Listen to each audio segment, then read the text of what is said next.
the cup and the league all to be won. Everyone knows there's a job to be done, and with a team so fine, I'm proud they're mine. We'll be singing this song. For we're part of family athletic, and now we are on song. For we're part of family athletic, and we'll go marching on.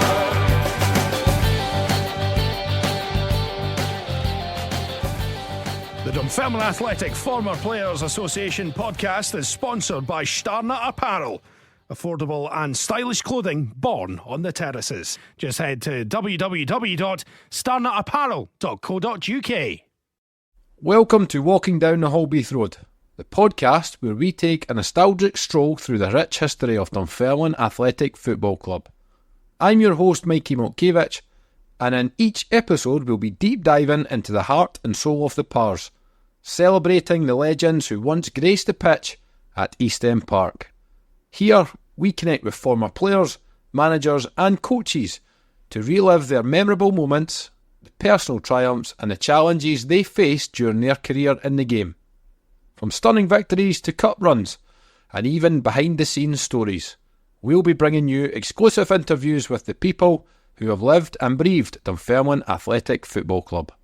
In this latest episode we speak to a former striker who signed for the club in 1995.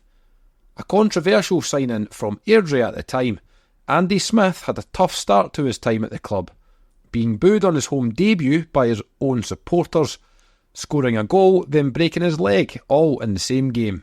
However, he would go on to become a real fan's favourite at East End Park, scoring important goals and helping the club gain promotion to the Premier League in 1996. And who can forget his impressive 97-98 season, scoring an incredible 26 league goals, which would earn him a Scotland B cap. In this episode, we chat all about that goal-scoring season, winning the First Division title, earning that Scotland B cap, or of course what he learned from Bert and Dick Campbell. So sit back, grab your virtual boots, and enjoy this one with Andy Smith.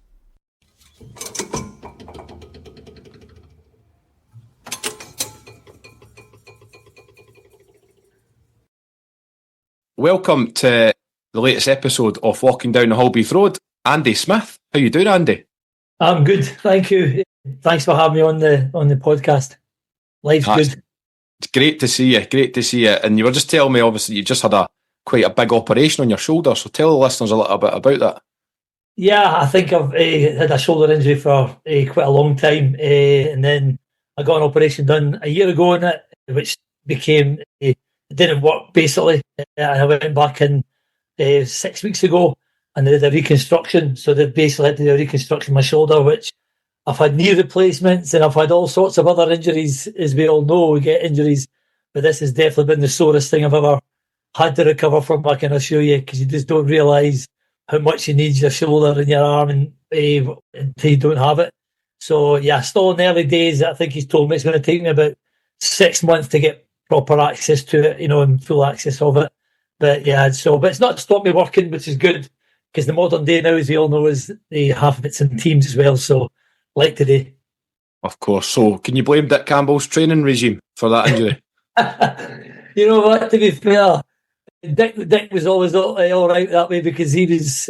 Dick's sessions were very good, to be fair. Because obviously when I was at Bert, obviously he would stand back a wee bit and Dick would take all the training. His sessions were brilliant, they were really, really, really good, to be fair. But and then obviously pre-seasons were good as well. So no, I think probably going back to my earlier days, even with the Airdrie days, because I think if I remember the old dressing room in the Airdrie days as well, we had the speedball, and the home dressing room had in them days our gym sessions were speedball, dips and pull-ups, and then your core. So yeah, obviously my shoulder's not been good enough to take the sort of regime of that for 5 years and then go on to the different things after that. Of course. Staying on Dick's training schedule, when I was doing my research for this in one of the old programmes, you were asked the question, the oddest piece of training you've been asked to do. And you said, with Dick Campbell, the list is endless. However, thigh slapping comes close. What was that all about?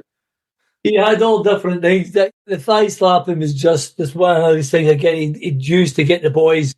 You go, I'm just trying to think of my head how we actually how it was embedded into training sort of thing. So we need to probably give it time on that. But I always remember that for the one that we did, which I think was a good thing we did on a Friday, and I took the brunt of it more often than not.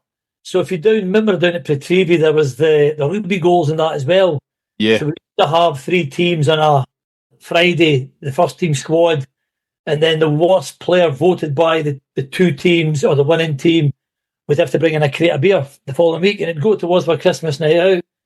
And it was literally like doing half volleys over a rugby post and then catching it the other side. Or we did stuff with the 11-a-side goals where you were doing double headers off the bar and like keepy ups and that. And let's be honest, that was not my forte, if I'm being brutally honest with you. And then it got to a point that I think, though, I was just easy pickings. I think the boys were just giving me just because it was just becoming a joke that we'll just get Smudger to bring in the beer again next week. Yeah. So I think there was certainly of the 5 seasons I was there, probably 2 or 3 seasons the Christmas nights were on me, I think, because of the amount of beer that was just kept at the club for the Christmas night and that sort of thing. But yeah, I'm just trying to think. Is anybody else mentioned? I remember it, I just can't remember what the actual thing was. Nah, I just think the general chat from guys from your era is just how fun it was. Like, the banter was just brilliant. So it was brilliant. And that's what, when I went there, I'd heard about it as well, and the boys told me as well when I first got there, Norrie and sat me down, and Big John Winker and that sort of thing. They all told me the training's really good, but it'll be different at times. But what it became really was really competitive as well. I think in them days, I think training's different now. I think you'd be careful more in training these days.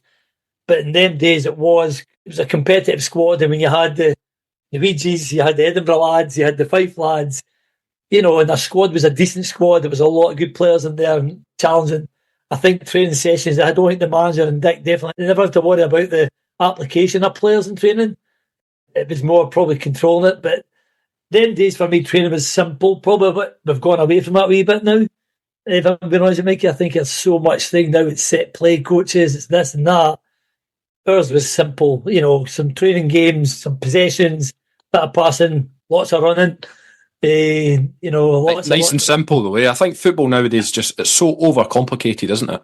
It is, yeah. And, even in what I'm doing now, I just think it should be simple. I just think I see so many people over-coaching, stepping in, coaching too much as well, because I've done obviously a lot of tutoring and that as well. And I just think, just let the boys play. You know what I mean? Trust your players. And I think when I watch my 2 kids play, and they play semi-pro, so that's training 2 nights a week. And then the information's very limited that goes in, because the manager's only got them 2 days a week. But you still see really good games and good performances and that. You just got to trust the lads, your players sometimes. Yeah, aye, totally. Right, we'll get going. Quick fire questions. What's your favourite movie? Favourite movie is probably I like trilogies, but I like the Rush Hour ones. So the Rush Hour 1, 2 and 3 are my ones that I liked all. I like them. There's loads of other ones, but I think certainly not Shot at Glory, that's for sure. I was going to mention that later on. You were. I thought I was coming next. If you were on the karaoke, what would be your song? Believe it or not, I quite like the Proclaimers one. I want to spend my life for you. I think it's that. Yeah, I like that one because it's one of those. It's an easy one to sing. You can get up there and sing it, and you don't have to be a brilliant singer, and it gets all the crowd going. So if you just need to have a good song that everybody else joins in, because I'm definitely not the best singer. And we did have a few karaoke's at nights out at the club. When you were a kid, who was your first football hero? It was Ken Dalglish. I brought up from the times when a lot of top Scottish players were down in England, so there was obviously Leeds United and Man United and Liverpool are probably the 3 teams that really were overloaded with Scottish players. I was lucky enough to go down to Liverpool and trial at 19 when Ken Dalglish was manager. I actually signed for Liverpool for about 2 weeks. Wow. I had to get. I was at Peterhead, went down with Ron Yates, took me down to Liverpool. We went down to. I went down with the reserve team to St Ives. Sir Bob Paisley came with us. Phil Thompson was the manager. The first team were in Spain doing training. So we went down there and played a couple of, I know I'm probably going on a story here, but we went down to St Ives, played a couple of games, I did well in the second game, and then I got invited down to Anfield for a week's training when Ian Rushton just came back from Juventus. And I played on a Tuesday night, Anfield away rush against Leeds. We beat him 2-1. He scored the 2 goals. I didn't play very well. I trained with the first team the rest of the week. So in then days, it'd been John Barnes, Jan Molby Hansen, Sammy Lee, all these players trained at the training ground. And then Kenny, very politely, I always say, took me in the Friday and just said, we'll keep an eye on you, which we all know is a nice way of saying. And I said that, I knew I wasn't that level anyway, but I'd been doing well in the Highland League at that time. But in them days, you had to cancel your registration, sign, and then cancel it again. So I had to get a P45 from Liverpool and everything. So it's in the scrapbook. So it's all that sort of. Wish I'd kept my top. That's the only thing. You must look back on that just like that's like a dream. It was such a surreal moment for you at such a young age as well. Yeah, and I think probably because I was so young that killed me a wee bit, because the Aberdeen papers at the time got a hold of it, and it was all over the papers. They had me sold at that time. I think it was like £25,000. It was a lot of money in them days. And when I went down there, the first game I was really poor, and then I remember speaking to my old man on the phone, and he just said, just go and play a normal game. I did well. The second game, scored a hat-trick, and then that's when I got the invite back. But just playing and training, going into the bus and with these lads, you know what I mean, sitting beside John Barnes and guys like that, the level was just ridiculous. And I think before I went out for a night, they took me out on the Tuesday night, all the players went out on the Tuesday night after the game. That was them days, that's what they did. So I had a great 4 or 5 days, but I knew before I even walked in, Kenny didn't have to tell me, fair play, he did. But but at least I've been there. At least yeah. You wore that red shirt. I've worn it side for him, and I played at Anfield, so there's not many people who can say that. See, when you're at that first training session, you're standing, playing and training with these guys. You thinking as a young boy, wow, I am miles off this year. Yeah, I'll be honest with you. If I'd had a good first session, it might have settled me down. But I just remember 1 or 2 of the lads, they were really nice with me, really nice. They were taking the mick as they would do, but that's just to make you part of their, culture at that time. And I just remember getting frustrated because I hadn't done well. And then I think when I played the game, I think playing up front with Ian Rush at that time, I didn't expect him to play, and then I was told, and he let me wear the number 9 because he says, you wear the number 9. If what number do you wear? I said, no, we wear 9. Well, you wear number 9. You know what I mean? And I just wore number 9.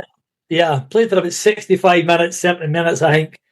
Then I got the hook. You know what I mean? But as I says, it was one of those things. I was never good. I wasn't that level. Let's be honest. I was just a scout doing his job. And he took me down at that time. I did okay the first couple of games. Yeah, but you're mentioning world-class players there, aren't you? So it's a big step up from Peterhead.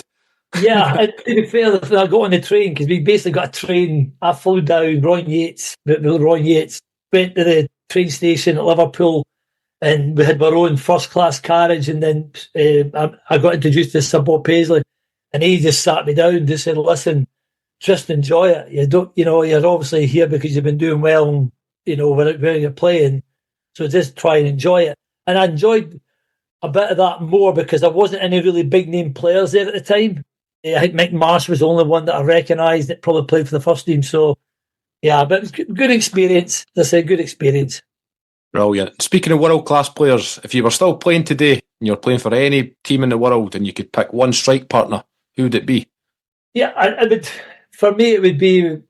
I'd love to play with guys like Messi. You know what I mean? If you think of, I think he's a striker. But it'd be him or Ronaldo. That's the two. But Ronaldo's the type that he's better at heading than me. He's better at this. I'd love to play with somebody. He'd love to play with some of that because it's almost like takes your game to a different. That's world level. I mean, from that, But I always thought going to Kilmarnock at the time to play with Alan McCoist. When I went to I thought that was the biggest thing for me because Coisty, I idolised Coisty as well, but we didn't play too many games. But no, the world level, I think just because what he'd do, I can only imagine if you're playing with him, and I don't know the stats, but if you remember him at Barcelona, whoever was the number 9 at that time, he must have scored so many tap-ins. You know, your goals number must have went sky high through the roof because he's just creating chance after chance, you know, and that's what you want in a striker. You want somebody that's going to give you the easiest chances you possibly can. Not as good as Stuart Petrie, mate. Stuart Petrie and Murray, keep telling me that. They made me the player. Superb. We'll touch on that later on. But your early life, born November 68 in Aberdeen. So tell us a little bit about growing up in the Highlands and your early memories of football. Yeah, so school ways, but I was at a school called King Corth, but we were a really good football team, won the Scottish Cup, which the school cup in them days, under 14, I think we won it. It was a big thing in them days. I was sort of brought up with the Ferguson era. So Alex Ferguson was obviously manager at Aberdeen. I came through the academy with his son. So I did. So I came through, not the one that's the manager. Mark. Mark, yeah. So Mark's, yeah. So I came through with Mark.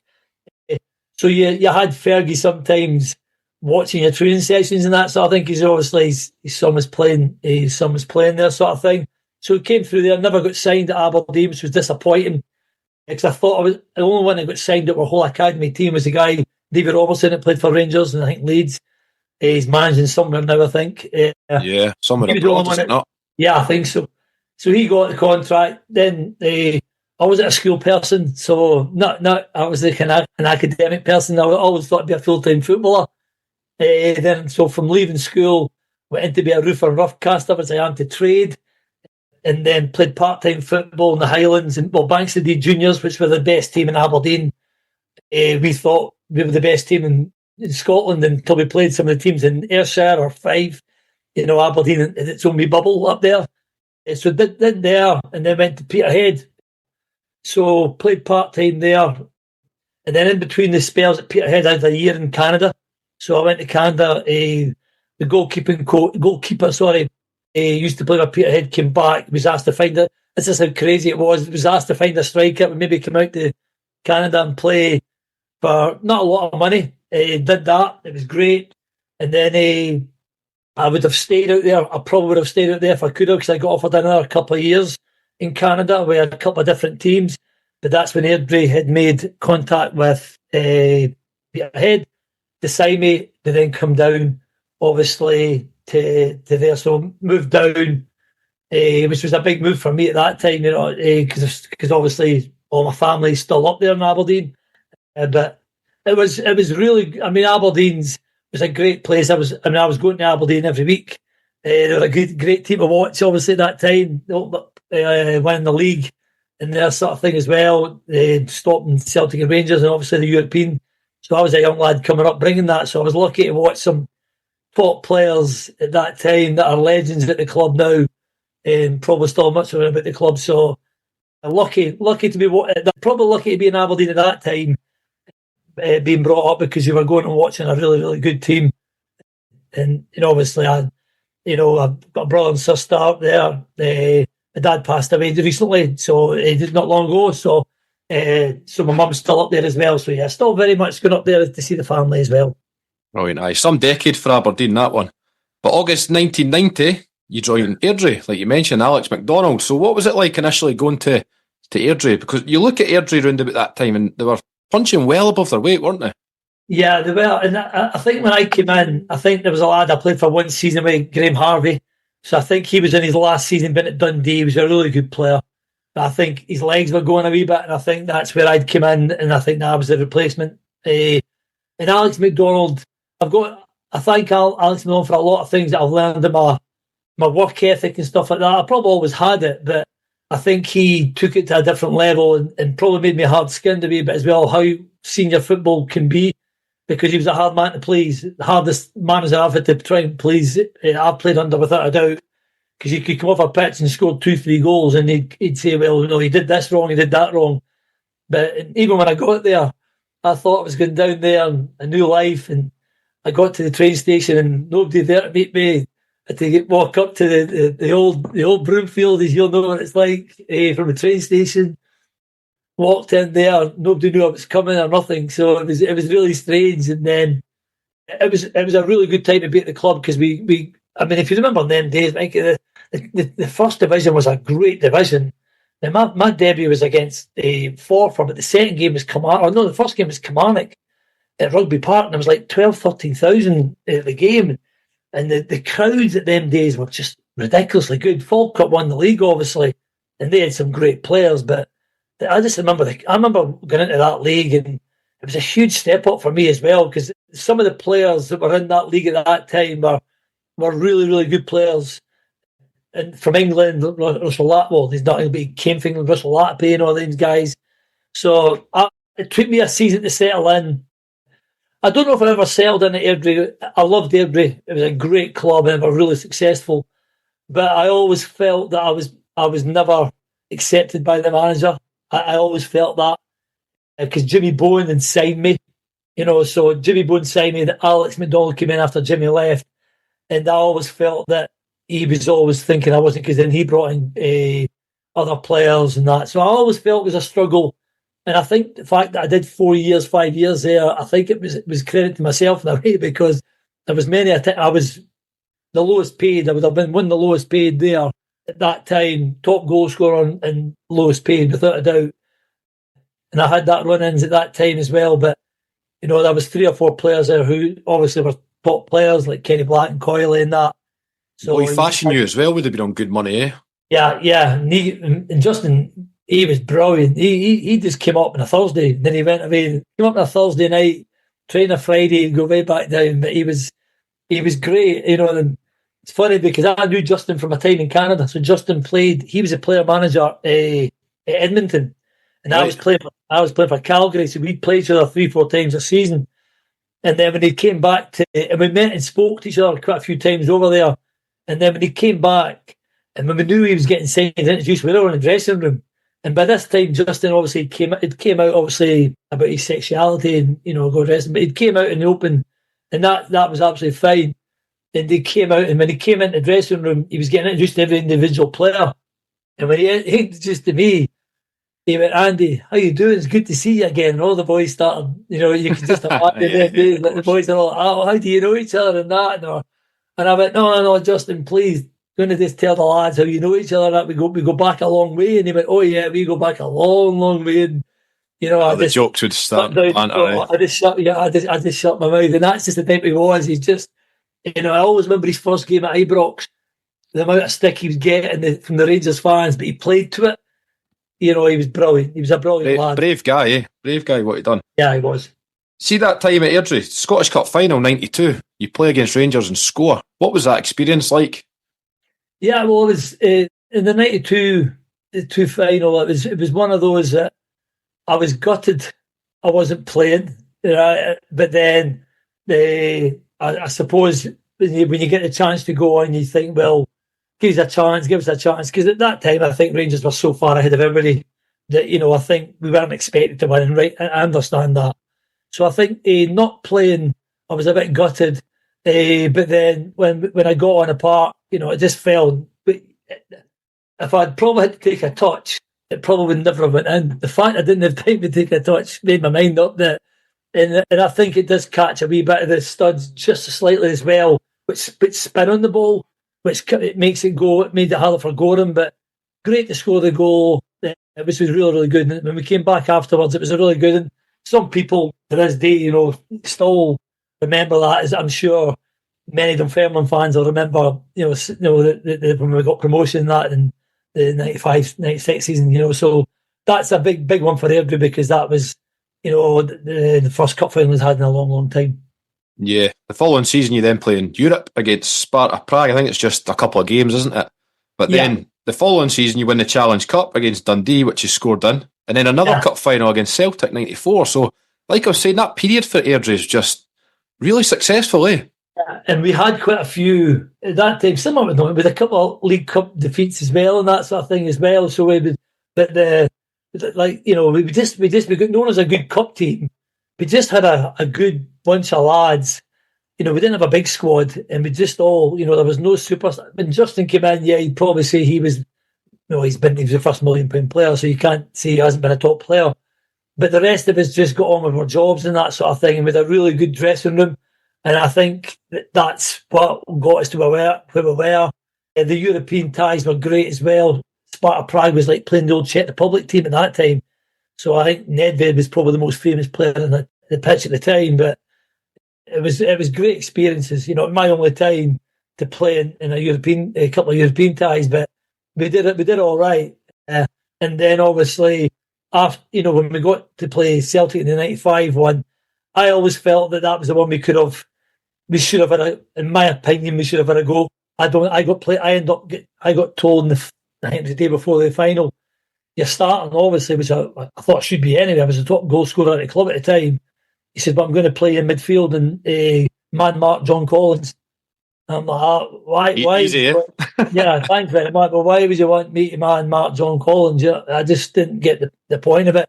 And they played Stevie Cooper, God rest him, up front. So, but you do what you're told, didn't you? So I played in the middle of the park, and Celtic were able. We could have got it Celtic that day, but I don't think it's one of those that I think the players even would regret it now, because I don't think we'd have go at Celtic. We should have.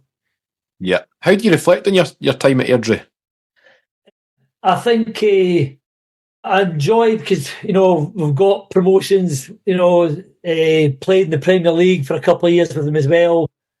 I don't think I probably stayed there longer because Alex McDonald eventually did. And I got on really well with Alex, but he tried to get me out of the club as well. He wanted to bring two other players in.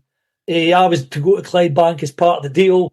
And then I found out something about my contract that it was absolutely not acceptable. So I changed at the last minute. And I think that made it worse for me after that, because then it cost the club money, because they'd already agreed to pay Clydebank whatever they were paying for the two players coming in. It was Paul Harvey and Graham Hay.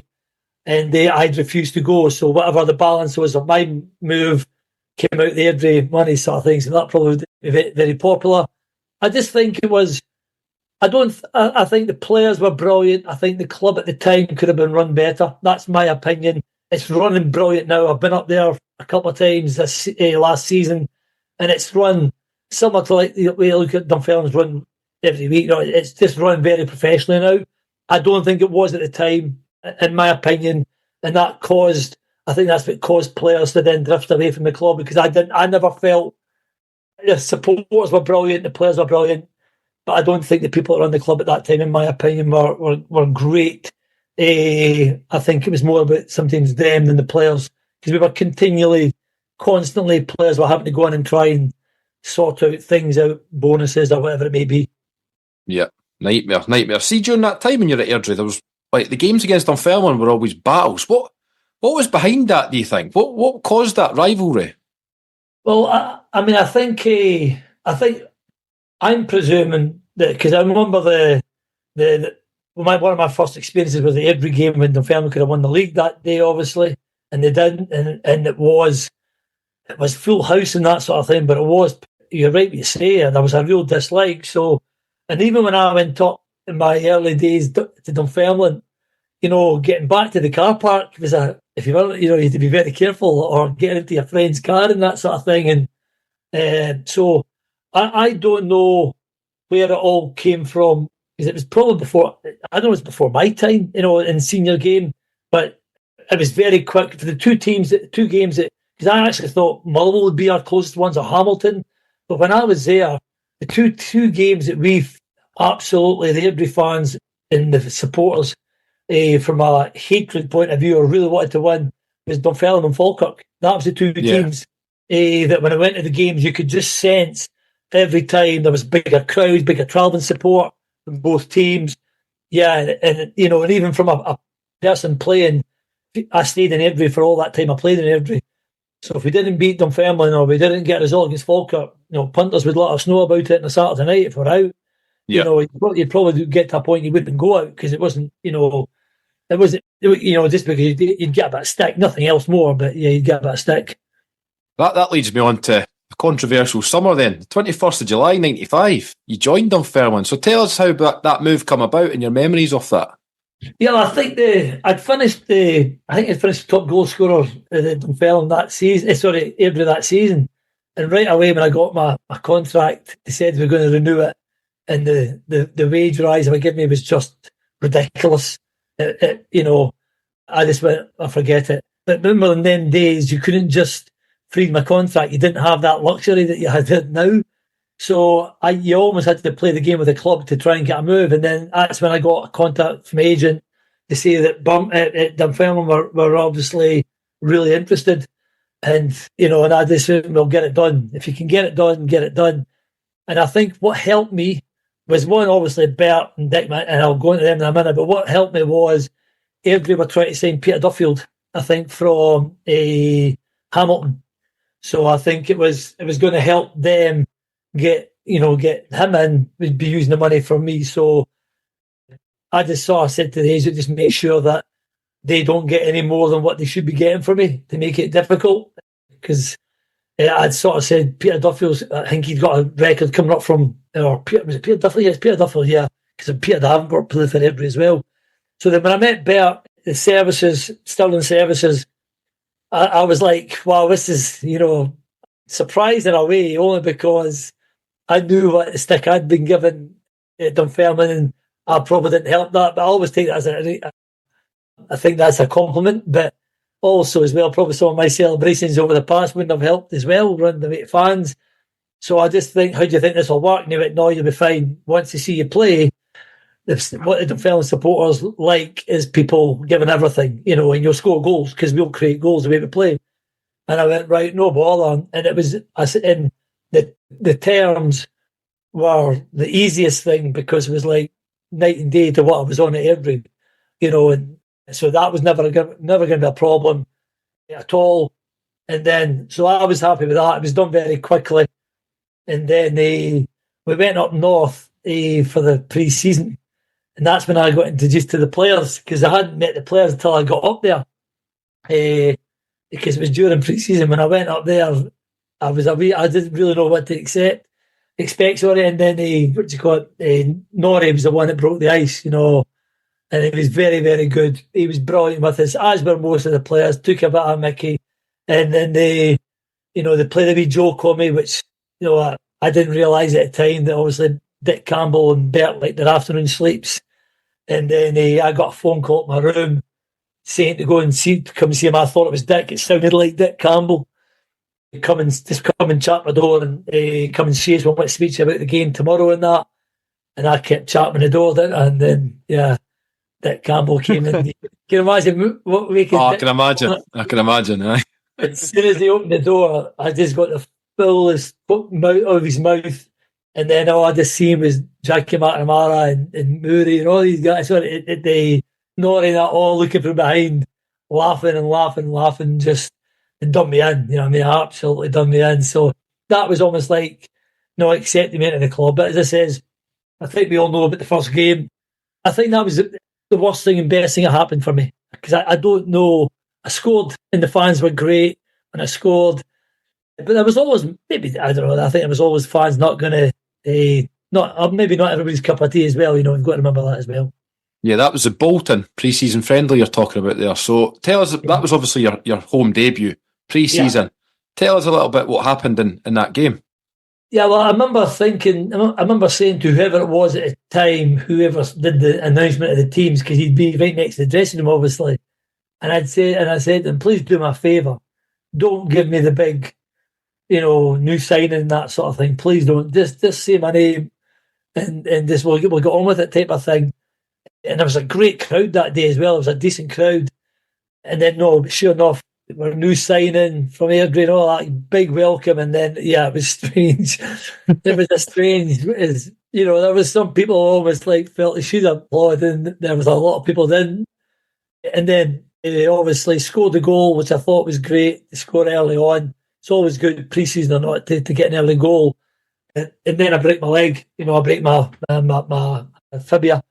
So that's a killer for me. But that, as I said, in some sort of way, after that, I'm not saying it's a sympathy thing. You still have to prove your worth on the pitch. But when I came back on without even having played any league games or that, when I came back on at that game just at Christmas time, the atmosphere, and I think it was Airdrie we played, it was brilliant. It was, yeah. Do you remember that 16th of December 95? Yeah. Do you remember? We won 2-0 that day. You remember who scored the goals? Yeah. Well, I'm thinking, would it have been... I'm just trying to think who had been playing up front at the time. It would have been Greg Shaw. No? I'll give you a clue. We mentioned the two of them earlier. Compared them to Messi. Oh, right, well, as Murray.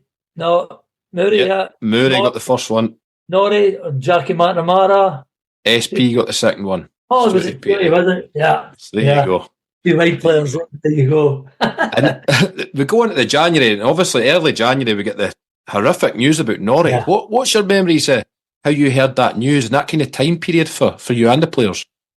Yeah, well, I mean, there was a car, we had a car that travelled up, I think, if I remember that time, it would have been there were 4 or 5 of us at that travel up from the west. And then we drove by that day, and Norrie's obviously we cottage on the right hand side as you come through, and he wasn't at training, and we just thought, as you would do, so there's a big man today, he's probably taking a day off, and that sort of thing, and a bit of banter. Oh, Gaffer, where's the skipper today? Is it all right for that sort of thing that you'd just normally think, and that sort of thing, and then we'd go back there, and his car was because we knew his car and that sort of thing, so we'd seen it there. And we didn't go in by in that because we'd never pop in by. So it was never a thought to go in and see where then there because we'd never go in. And then we got the phone call later on in the evening from Bert, obviously phoned us, and it was just disbelief, if I'm being honest with you. Just, as soon as that, spoke to other players, we were into the club the next day, and it was just such a hard thing. I think none of us, certainly something I'd never been involved with, from that point of view as well. And just, I think when I didn't, obviously I just met him and everybody told me how big he was for the club. He was Mr. Dunfermline. I'd seen that at the Christmas night out as well because we went to his bar and that sort of thing as well before and everything. He'd organised everything. He was just, a rock and he was just brilliant sort of thing. So I didn't realise just how big he was until I'd seen it for myself around at the club as well. It was a real tough one and I think the players just didn't want to, we didn't want to play. It was as simple as that. We didn't want to play, and then we just had to leave it in the hands of the club to see what the next things were what the process would be. Because there was obviously, it wasn't just Norrie, there was another family as well. They lost a daughter, so so there was also 2 people that passed away. So it was hard. It's the hardest thing we had to do. I would never want us to be at a club or see that happen again because it's just hard. It's just, and I think for other players it was a lot harder. It was so hard for me because I knew Norrie more playing against him. Yeah, I was getting to know Norrie, the teammate, but some of the lads like Craig Robertson and all of the lads that are in there, Westy and the manager and Dick and staff and that, they'd known this man for years and years and years. It was just the biggest tragedy that's, for the club as well. And I think the way the club dealt with it, I think was great. I think the way the community, the way Scottish football as a whole, I think it was dealt with in a brilliant way in how we were able to sort of have that send-off for him. And then we just got together as players and thought that we've got to go and win it now. That was the only message. It wasn't, there'll be ups and downs and that, and there'll be setbacks, but we always thought then from then on it was between now and the end of the season, we just have to win the title would be great, but we have to get the club back into the Premier League. That would be the best thing we can do, and that was our whole sole focus. When there was crappy results, when there was poor performances, that was always our thing. Say, listen, that's going to happen, but we need to win it for the big fella, and I think we took that to the end of the season. Yeah, 100%, mate. That first game, 13th of January against Clydebank, that must have been a surreal match and experience. It finished 4-3, didn't it? Yeah. In the end, and you scored your first goal for the club in that game as well, didn't you? Yeah, I mean, I think everything was going okay from playing that day, getting the result, looks if we're going to win the game. And then almost like when we lost a couple of goals, it just drained. And I think the whole, what we went through as a club and everything. And I think even from the crowd, the drones and that, because you're thinking, oh, here we go. We know what's going to happen here. And then obviously, I think Craig Robertson scores a goal of his career probably. which was just which was great. And I don't know what would have happened. I'm not to say that if we hadn't won that game, what would have happened, but it almost like it did help us, winning that game sort of thing. So it was, nobody didn't enjoy the rest of the season. We had a focus, didn't enjoy it, and I think, no, it's not a day when I've been back at the club every day. Every time I go back up there, you see things of Norrie McCarthy all over the club, and rightly so. So I didn't enjoy the rest of the season. Glad we won it and how we won it. I think if the Clydebank game was emotional, I know you'll probably ask me later on about it, but the Airdrie one was that was ridiculous. I mean, yeah, we'll get to that. You'll get to that one, but yeah. I think after that Clydebank game, we go on an amazing run, and that leads right up to the second last game this season. Mm-hmm. Scorching hot day at Tannadice. What's your memories of that one? First of all would be the attitude of the two different sets of fans, because Dundee United had flags that they were champions and that. I remember seeing they were selling flags, which I understand why, but that's incentive for us. It was roasting hot, but I think our fans that day above the dugouts and that sort of thing were just incredible. Dunfermline fans travelled in their thousands. They were just brilliant that day. And I think they got us through that time a wee bit, because it was a very intimidating place to go. Tannadice is, especially with the slope of the pitch as well, it is an intimidating place. And they are a good side. But I think we've never run and worked as hard. And I'm not saying we deserved. I mean, I think Westy that day pulled a couple of worldies. Stuart Petrie gets a goal that we needed. We won it ugly. I don't think we played brilliant that day. Let's be clear in that. But from true grit, if you ever look at a performance that we didn't play well against a really good side, who just had to, probably even a draw would get them, the next still give it in their hands. We had to win that game, so it was brilliant at the end of that game. And then what the manager did really well afterwards, because I remember myself, even because I was off the park the last 5-10 minutes, when we score, you're really celebrating, but then you forget the game you've got the following week. Yeah, so we were brilliant and celebrated, but the manager was brilliant after the game there, because there's we still have to go and win this. We've not done anything yet. So next week, it's all about Airdrie now, because if there was any one team going to want to come and spoil everything, and I would know that, having played in them games, it would be Airdrie, especially the team they had. They didn't have the season they wanted, but they were a bloody good side, a really good team. Yeah, they did. That week then, running up to the Airdrie game, what's your memories of training, the preparation? Obviously, there was a big anticipation from the town, and it was just so big, wasn't it? Because, like you say, everyone wanted to do it for Norrie, and everyone was galvanising together to try and win that league, weren't they? See, the thing is, the training was never, didn't change much. We just spoke about Airdrie, the certain players who they've got, set plays that would be good with guys like Kenny Black and that, who could, you could easily, good deliveries and that. So, but we just thought that we had the pace in the wider areas. That's where we could hurt them, get balls. We felt we could get balls in the box and score for crosses, because we'd done that all season. But especially Moore and Stewart. So we just felt, play our game. And the worry would always be if if Airdrie go ahead, how would we react? Because that's how the crowd react. So Bert was very good about and just saying, listen, it can happen. We may lose a goal. Think about it. But the crowd, and what the crowd were really good was, they never got on our back. You know what I mean? As well, even though we went one up, but when we went to one each, that's when, I think people went for 5-10 minutes, but the crowd were great. And I think when I scored, I thought we were doing all right, but then we just needed that. I think if we got the second goal, Mike, we'd been all right. We didn't get it, and then Peter Hairston scores a very, very good finish, to be honest with you. Yeah.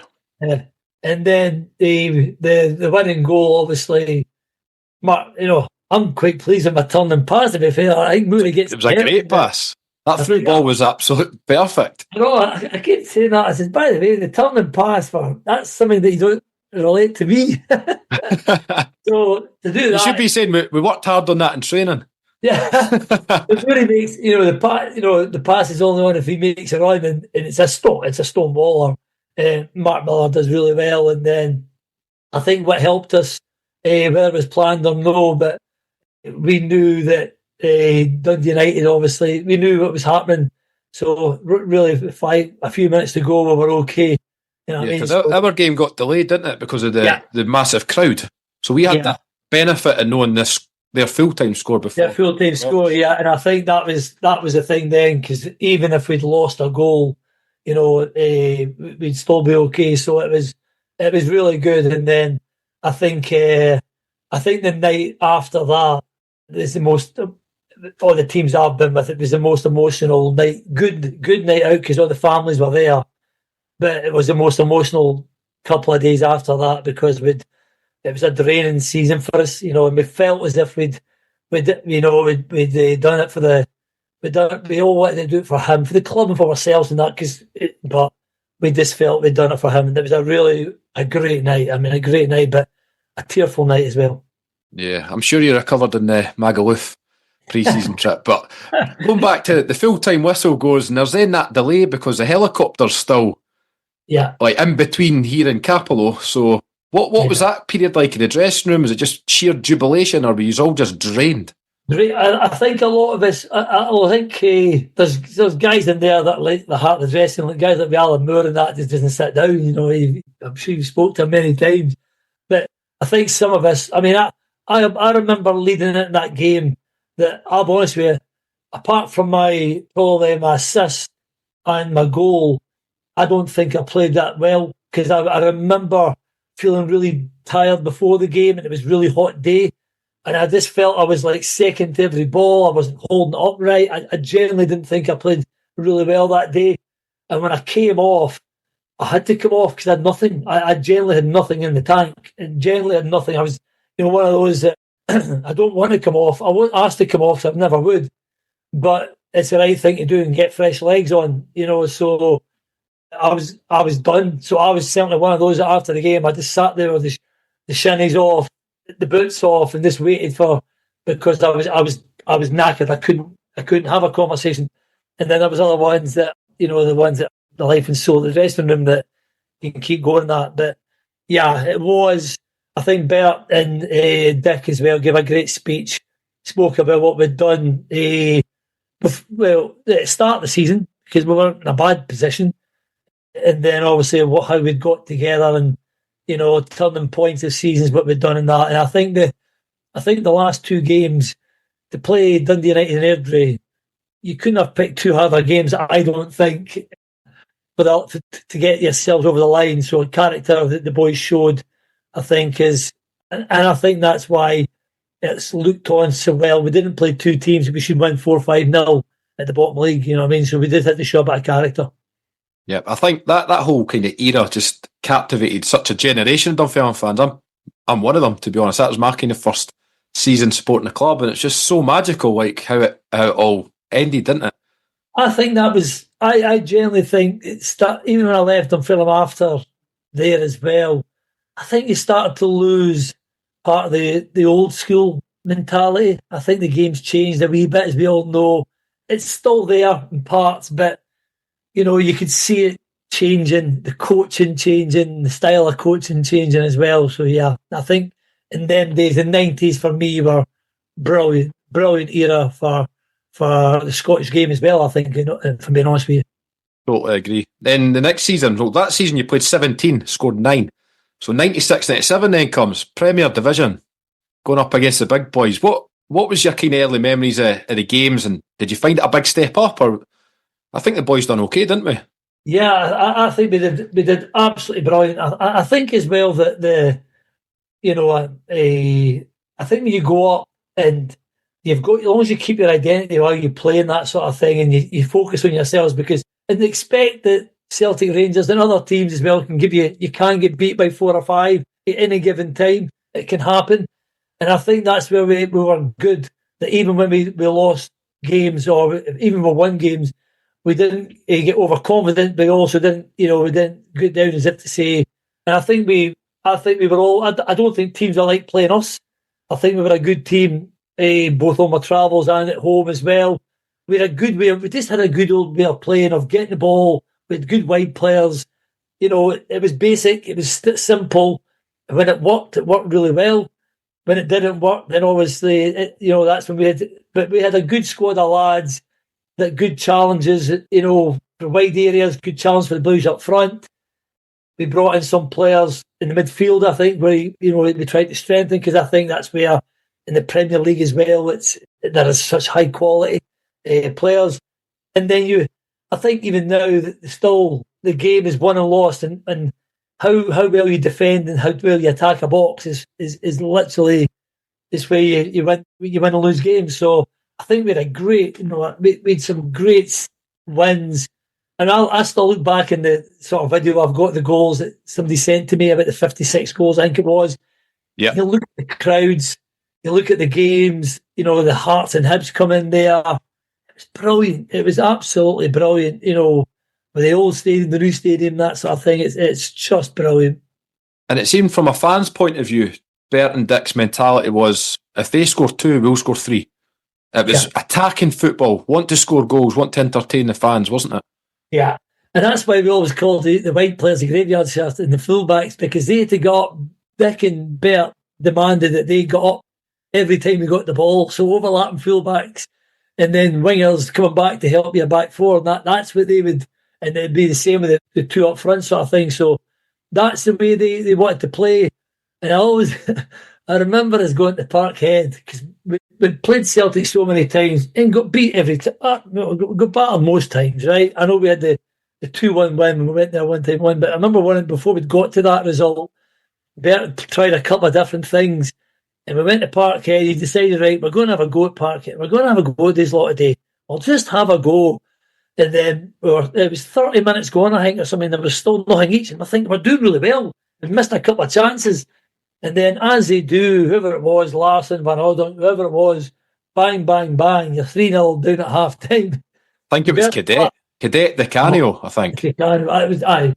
And I'm like, he's like, what's happening? What is happening? We're doing so well. I'm like, well, if you don't take chances, which we were guilty of, that's what happens when you play an attacking way. But then we did get a win at Parkhead eventually. We went and beat them 2-1, obviously. Yeah, the following season. That 96-97, before we touch on that, we finished 5th in the Premier League. It's outstanding, eh? You got 10 goals that season, and we got to the League Cup semi-final as well, against Rangers. So when you look back, what a first season that was back in the Premier League. Yeah, I know, and the Rangers, because we played that at Parkhead, I think, didn't we? We did, yeah. We had to take Hampden, I think, we was getting done up in that sort of thing. And it was strange, actually, playing there, because I think the year before I'd played in the semi-final against Celtic at Ibrox. That's right, it was well. So, yeah, I mean, we had some decent runs, in the Cup as well. And I think Rangers were just at a really good level at that time. I think in the Cup, in the one I was fair play to Dick and that in Bert, we'd always have a go at them. That's what I was. I would always say that when I went, and this shows you thought when I was at Airdrie, we got to 2 Cup finals, and I always felt we didn't always attack teams. We were without style of play, whereas semi-finals with Dunfermline, we didn't go over that line, but it wasn't for the lack of trying, because we'd play a certain way, but we just wouldn't get over the line. We are Flow Digital Pharmacy, and we are proud to sponsor the Walking Down the Holbeath Road podcast. Our easy-to-use app is a convenient way to access your NHS prescription medication, and our team of trained pharmacists are helping thousands of people to access the support and medication they need.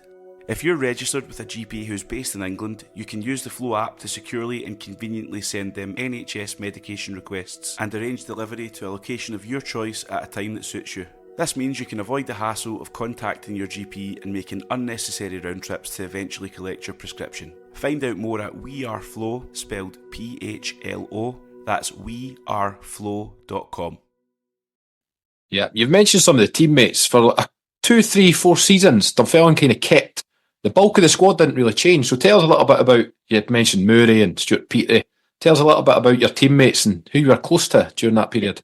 Yeah, well, I think the ones I was always close to, because we travelled up a lot, would be Alan Moore, Colin Miller, it was Jerry Britton or Geordie Shaw, Harry Curran for a shorter spell probably, but Harry obviously came up. But we were the lads that would all travel through, take turn in cars and that sort of thing.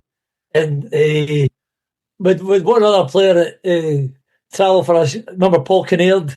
I do, the striker, yeah. Yeah, but he would start a fight in an empty house, Paul Kinnaird. He's the funniest guy I've ever met, but he would literally just throw a grenade, and if you're travelling in a car, he'd just say something or do something at the club. But we had a great bunch of lads, that travelled up, took more time coming through, and I always felt that there's a great blend between the Glasgow lads, the Fife lads as well, because Toddy and obviously all them lads in Norrie, obviously the first season, but the Jackie and all these guys coming in, I just felt it was a right good, a really good dressing. When you walk in, even when I walked in, it was just a great bunch of lads. And I think that's one of the things that Bert and Dick did really well. I think they knew about the player, as in like what he could bring to the club, but they wanted to make sure he was good in the dressing room. Because if you weren't good in Dick and Bert, certainly Dick's dressing room especially as well, the way he was, then if you don't fit into the way he wanted you to be, then you wouldn't fit in at all. And we found that out with certain players, let's just say, that came to the club that certainly didn't fit into it.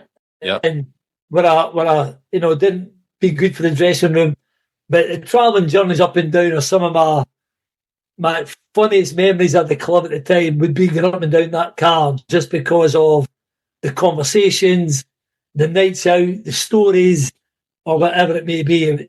The best night outs I ever had would have been with, and not just with the wives, with the players, but with the wives as well. So they're very much, Bert made sure that anything that we were celebrating as a club was done with the wives as well, and or partners or whatever it may be. And brilliant. And I still hear from Murray and guys like that in these days. And I met, believe it or not, I was in Tenerife a couple of months ago, and I met Paul Kinnaird. And I almost walked by him because he's totally different.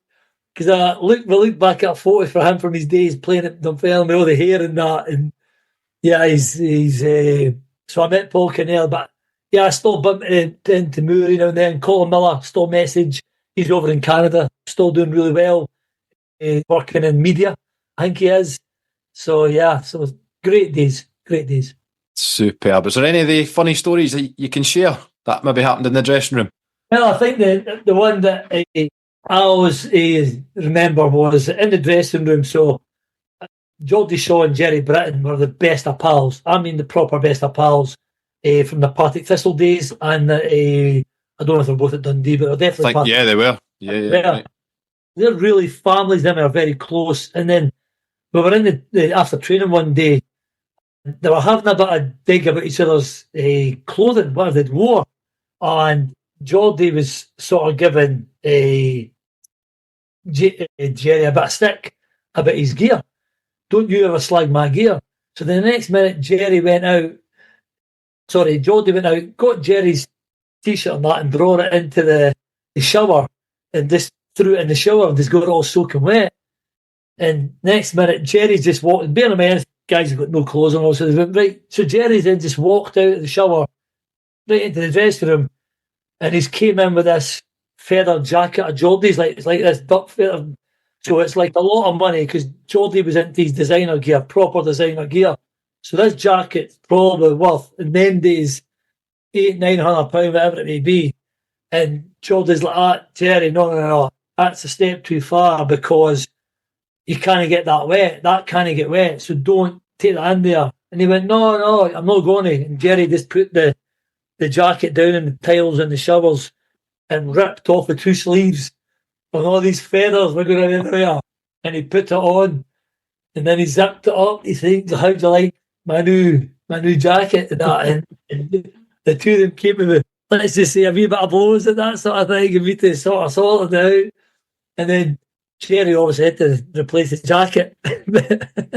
Jerry was a bit of a live wire from what I've heard from some of the boys. Oh, yeah. I mean, we turned up for the Magaluf trip. And the directors were going as well. They paid for it, so we were going to the Magaluf trip. And then I was at the airport before Jerry and that, and then some of the boys had had a night out before the flight, so Jerry had stayed there, and then the boys had told me, said, "Listen, lads," he said to me, "Smudger, keep an eye on Jerry because he's been on it all night and he's been out and that as well, and just woke up." So he came in, and I was like, so got him on the plane. That was fine. Got him to the hotel. We went out the first day in Magaluf, and then we never seen Jerry the next morning. And he'd ended up being he'd end up being in a. He took to hospital, been in a drip for a couple of days, and he just, he fell asleep on the beach, and people weren't sure he was all right, and it took him. It was brilliant. I mean, it was absolutely. It was just a funny. He was just a funny guy. Jerry was just one of the funniest guys that I've ever met. He's such an intelligent guy. The guy's, I think he's law. He's a lawyer, isn't he? Lawyer, he's a lawyer and that. So he's just, that was just the best. As I say, that car of lads was the funniest lads I've ever had the pleasure of, not just working with, but travelling with as well. Were brilliant. Superb. And Bert always goes on about how important having the Glasgow boys around the club and in the dressing room was. He was big on that. Yeah, we were. He was big in that. At the same point, we were very respectful as well. Just remember that this is, we're in playing for a club, the size of Dunfermline, respect the club as well. So, and obviously there was that rivalry between the Wraith Rovers and Dunfermline, certainly the Falkirk as well. So I think what we did really well, probably some players, even to this day, when they come and play for clubs in Edinburgh or Fife or Glasgow, they don't realise how big it is to the supporters, what the local derbies is, no matter what size of the crowd is or the stadium is or club is. And I think what we did really well is we had a real understanding that any Wraith Rovers game, because supporters would tell us, you know what I mean? So you had to win that. You had to win the Falkirk games for obvious reasons, from the way that sort of came about. But and then obviously there was obviously the Edinburgh games as well. But the Wraith Rovers game was a big game for Dunfermline. It was a huge game for the club. I should know, having played for both teams and that sort of thing. But I think that's what we did really well. I have to say, I think we understood that. Speaking to the senior players, the lads that came from there, speaking to guys like Toddy and that, and Dick, are very good. You need to understand what this means to the club, what it means to the people going out on Saturday night. You need to win this game. So I think we were very quickly engulfed in that as well, which is important. That's what good, not just good players do, but what good people do. Yeah, 100%, mate. The following season, 97-98, your best season at the club. You mentioned it earlier, the squad started to kind of change. I think the dynamic started to change, didn't it? But you scored 26 league goals that season. Yeah. And a good few in the cup, 5 against Edinburgh City.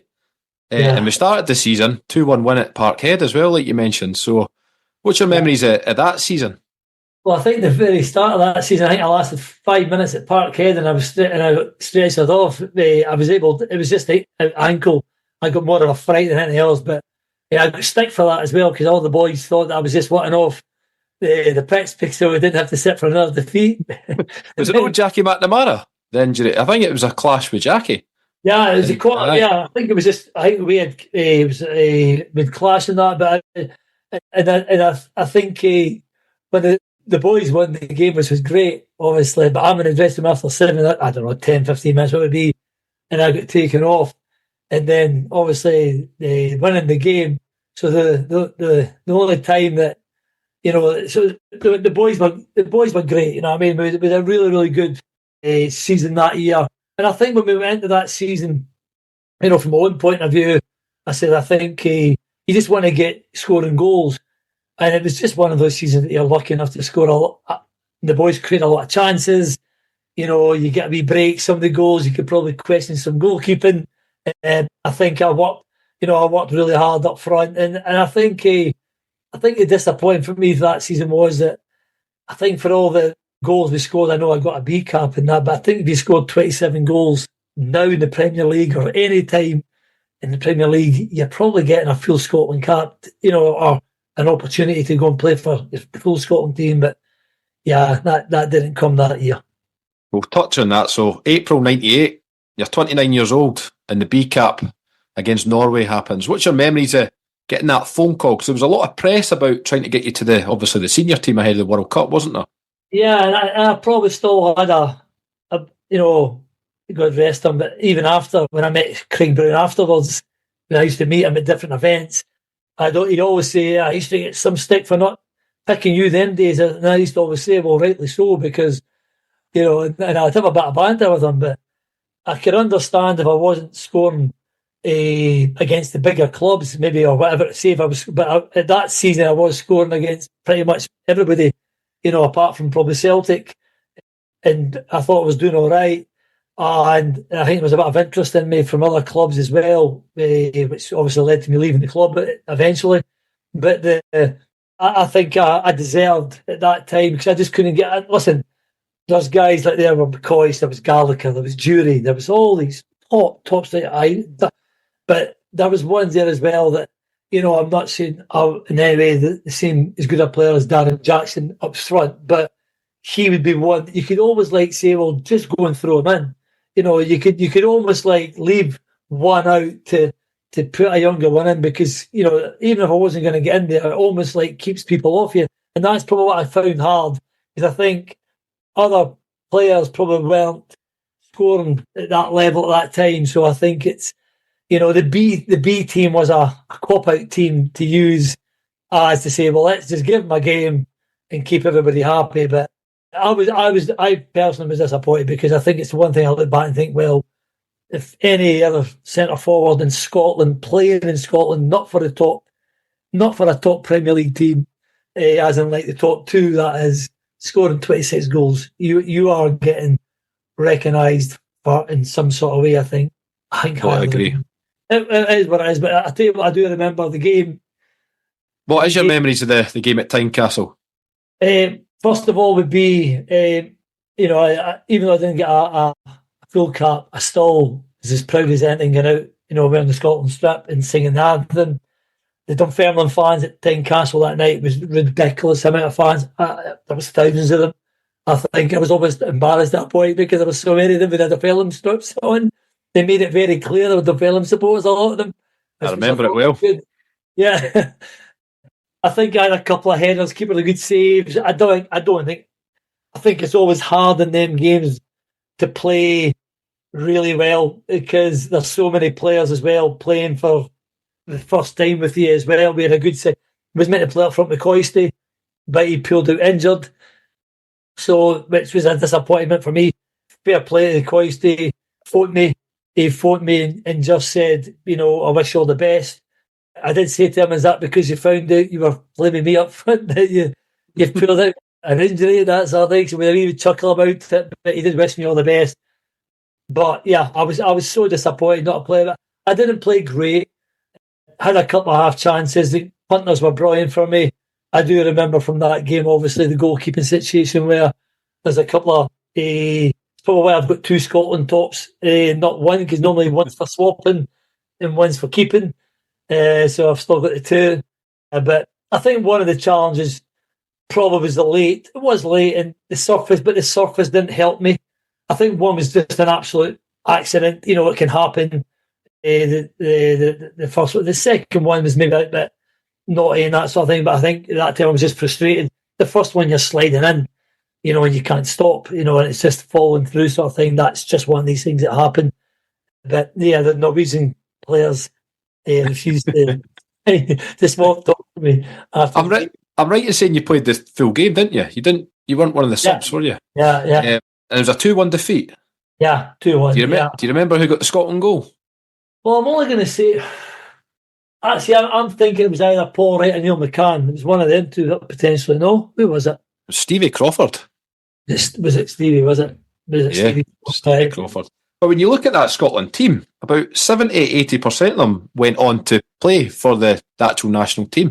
Yeah. You had Jonathan Gould in goals, you had Alex Rae, you had Paul Ritchie, Stevie Crawford, David Hopkin, Neil McCann, Paul Wright, Alan Johnson. Good side, eh? It was a good side. Dunfermline connections there as well. But what I would say in that night is I felt you've seen that the Norwegian team looked like, well, maybe I'm wrong, but it looked like a team that had played together a bit more. So I don't know if they had more of these type of games. because the Scotland Bees didn't come up very often as far as I can remember. I can remember anyway in my days. But it was one of those that I think Craig had to do it, to get me in, because there was absolutely a media thing to say, why is this lad not getting a chance when we're going to the World Cup and we want to score goals? You know what I mean? We just want to go in there, have a go and score goals. I'm not saying I should have went in any way at all, but I thought at the time, over a season, there could have been more opportunities. That's what I think I could have got, not just a token gesture near the end. Yeah, totally agree with that. I'm sure a lot of fans will as well. Yeah. The following season, 98-99, I mentioned it before, the dynamics started to change. A lot of people started coming in from England. Yeah. Recruitment side started to change. The SPL had launched, but you're made club captain that season, so that must have been a massive honour. Yeah, it absolutely was. I was delighted, because I don't think in the Indies I don't know how many strikers were, because it tended to be centre midfielders, centre backs. So and that's why Dick changed it when he became the manager. But when I got it, I was absolutely delighted. But myself, I think myself and Bert had a really good working relationship. I think I had a good relationship with the boys in the dressing room. I think that was part of it as well. From the previous seasons, obviously, I think it changed. Obviously, that season definitely changed with players coming in. I think one of the first thing I had to do was go and sort out the bonus for the players, which we got it's strange. I went in there and felt I did really well, getting a really good structure and bonus for the players, brought it back to the players. They were delighted with it. And we won the least amount of games they probably did for a few years. And we did Tough season. It was a tough season. But I was absolutely delighted to be it. It was a tough season in more ways than one, obviously. Never nice to be the captain as well of a season like that. But the dynamics, you're right, the dynamics did start to change from players coming in, and players leaving, players coming in, or players being moved out for other players to come in. It definitely changed. Yeah. Because a lot of these characters and guys like Derek Flemings, Ivo Den-Beeman, Jerry Britton, they all kind of left that season. Harry Curran, guys that had been there 3 or 4 seasons, played regular. Colin Miller. Yeah, there was loads of them. They all kind of just started to go, and a lot of these English boys came in to replace them. Yeah, and I think sometimes maybe sometimes just change things because you feel you have to change them. But sometimes when it ain't broke, don't fix it. You know what I mean? It's because honestly, them lads would have played, no problem at all, and we'd have still got through season after season, in my opinion, because some of the lads you're mentioning there still had good seasons left in them. Absolutely, and you're going to have bad seasons. I remember seeing that in my old team at Airdrie as well, that we started to go, the second season, and then we did a similar thing there. Started bringing a lot of players up from England as well, and it's not always, the grass isn't always greener, because you have to get the right people into your club. We signed Brazilians, I was going to mention that the season before, I was going to mention the name Sergio Duarte. What's your memories of Sergio coming in? I remember him coming in, being a lovely guy. I remember thinking, well, if he's coming over, his family's coming over, so that's a big commitment to the club in whatever ways. So whatever he's getting, good on him. But I think when you buy players from certainly abroad, maybe down south as well, I don't know what you're buying the package. So you have to think of kids, families, settling in, that whole thing. So you have to really buy into it, and rightly so for the player coming up and his family. But when we came in, I just thought, well, let's see how he is in training. I remember him going out and after the first session, and wasn't brilliant, but first session, hey-ho. But then he stayed out and he was doing some free kicks. And I thought, well, this is maybe what we've spent the money on. Maybe this is where we're going to get this guy. And I remember just looking up behind the dugout, just looking at this guy doing free kicks, and he couldn't hit a ballon d'Or. You know what I mean? I'm thinking, well, what are we going to get here? So, lovely lad, proper nice lad. But yeah, I don't know where that one came from. That's one from whoever signed him and recruited him. But lovely lad, and he was okay in the dressing room. Obviously, the boys, it's such a great bunch of lads here. Anybody coming in that dressing room was always made feel welcome. The only ones that maybe didn't feel welcome are the ones that didn't want to feel welcome. And the dynamics can change in that, or up for different reasons, and it's a lot of good people there. But I just felt to be going a different way. I could sense it, and what we had to what we start to go to. It's hard, and it doesn't need a lot in any dressing room at any level to then when you start losing that first goal, you look at each other, and you think people should be playing. You look at the bench, good guys on the bench that are maybe not playing for other players that we feel aren't, but that's not our decision, so Yeah, of you're course. right, it did change, 100%. And then you guys like Adinio comes in. David Graham came in from Rangers. These guys were all big money. They'd be on good wages, so that must have been a bit unsettling as well. You guys, the core of that dressing room, probably all earning quite similar money, and then all of a sudden these guys are coming in probably double, triple what you guys were earning. And listen, I've got to say, when the firm gave me my contract, I was definitely one of those that were on the higher wages. I ain't got a problem to admit that. I still like to think that every time I put a shirt on, good or bad, they'd get the one thing would be guaranteed they'd get the 100% the effort and all that sort of thing. So I would always think that was a given. Now, to this day as a coach, I think that's a given. That is an absolute given from any footballer. But it definitely changed. And then when it started going down the results, and I just thought we tried everything. We would have seasons where we'd sit down as groups, we'd do everything. But if it's there, it's there. It's hard to say it's there. It will bear its backside at times where you need people to roll their sleeves up a Tuesday night, a windy night, pouring rain, whatever it may be, and then probably in training as well, you can start to see things in training sessions. You could just see the dynamics not be the same, or wee squabbles, or wee things that could carry on, that you'd separate things and that. And yeah, you can see it. You can see it coming, and it's a shame. But I think we lost good people. I think we lost good players, but good players and good people that maybe just too soon. That's just my opinion. Yeah, totally agree. Opinion. In January, you speak about good people. Bert Payton resigns. Yeah. Did you guys know that was coming, or was that a bit of a shock? I think Bert was finding it hard. I was captain, and Bert made me captain, and I think he was finding it hard to adapt to different things in football. I think the way training was going, the way refereeing, the football inside of it, just the governing bodies, I think the whole game was changed. You've got to remember, Bert was as old school as it came, and brought up from working with people that he'd worked with. I think there was too many. I think football agents were a pain in the backside for. I think that he couldn't be bothered with them. They were part of the game. We all had them. But I think he became stressed with them as well. I think that was a thing that he just wanted nothing to do with it, because I could sense that myself when I was going through that process with my contract extension, that sort of thing as well. So, yeah, I think it wasn't a surprise. It wasn't a surprise, but I think there was more than one thing. It wasn't performances, just performances. I think it was just the way the game was travelling. I think he didn't like it. Yeah, because we drew a lot of games. It wasn't like we had a lot of defeats. We just couldn't win games, eh? It was a lot of draws. But then Dick takes over. So what I take it is quite a smooth transition when Dick takes over from when Bert goes. From my point of view, yeah. I mean, still see Dick, still love Dick, and got on great with Dick. I mean, the first thing he wanted to do was to take the captaincy, make Toddy the captain. And I totally respect that. I says, I ain't got a problem with it. I'm not going to spit a dummy out in any way at all.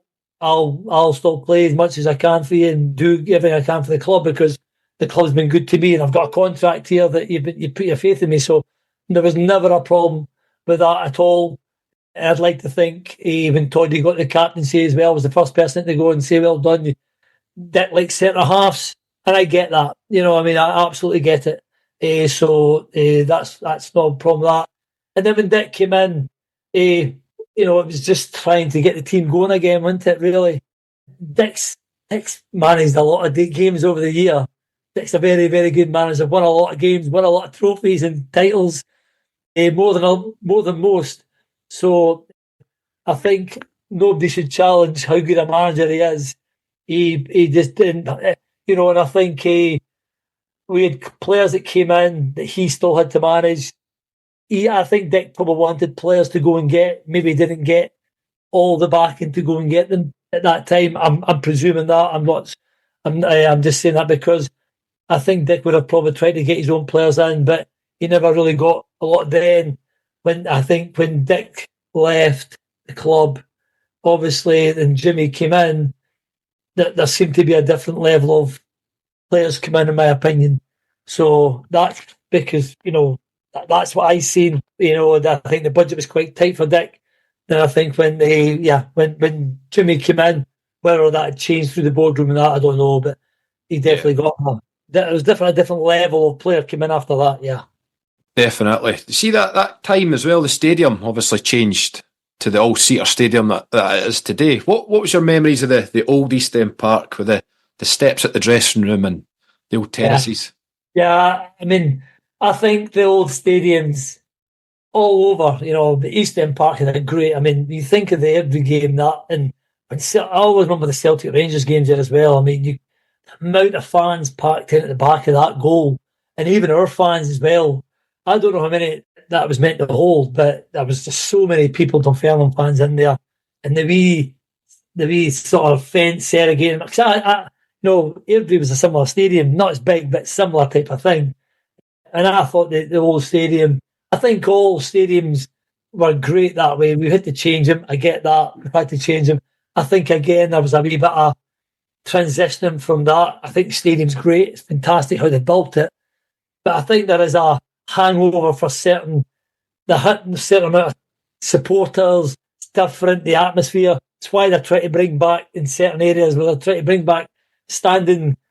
I bet you if you did that at Dunfermline Park, you would have be full every week. Because punters like that, they like standing in the terrace, and as I did as a fan, I love sitting down standing up at the game. So I think there was I love playing at East End Park.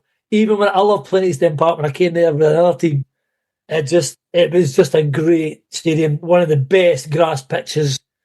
I mean, I remember as well the pitches changed as well at that time. It is one of the best grass pitches in the Football League as far as I'm concerned. Yeah, totally agree. The following season, you mentioned it, 99-2000, we're back in the first division. We got relegated. And Dick starts that season, and then Jimmy Calderwood comes in later on. But before that, you made your acting debut. We mentioned it at the start. How did that come about, being in that movie with Robert Duvall? Yeah, well, obviously at the time I was Raith Rovers, I think it was. Dunfermline was that, sorry. We're still at Dunfermline, yeah. Dunfermline. And through my time at Airdrie and that, a guy called John McVeigh, who was assistant manager at Airdrie, and at this time he was working at Partick Thistle. But John had, for whatever reason, was at Partick Thistle, and a big American company wanted to make this film, had came into Partick Thistle at the time to say, can you get some players on top of, this is what we're going to do. We're going to make this film. We're going to have these people in it, like Ali McCoy, Robert Duvall. And then John McVeigh phoned me up. I was sitting in my house one night as he phoned other ex-Airdrie players, right? Because we'd still kept in touch. And he just said, listen, do you want to be in a film with Robert Duvall? And you can just imagine. You almost put the phone down and saying, I mean, you want to stop talking rubbish. And he said, no, don't hang up. And he told us the whole story about it. What they were going to do, it was going to be filmed during sort of pre-season time. So you need to get access from your club. You may need a wee bit of time. I thought, well, that could be a problem. We have to ask the club. But why not? Why not be in it? And it was, so there was quite a few of us from the Airdrie days that were in it. Because Owen Coyle was there, eh? He was at Dunfermline. Owen Coyle was in it, I think. The goalie, John Martin was in it, Aye. Yeah. So we had quite a few of us in it. I think Kenny Black and Sandy Stewart and that. So there's quite a few of us in there. And it was done where it was really difficult because what we were doing is we were doing pre-season sessions, double sessions more often than not. And then a lot of it, because it was late nights, we were then going from there to do the filming.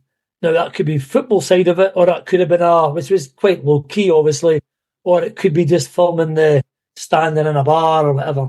So there was not much talking. It was mostly obviously on the training ground, in dressing rooms.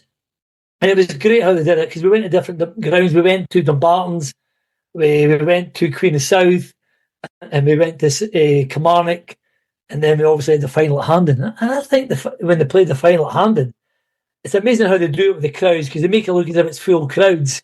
But so it wasn't a full stadium then?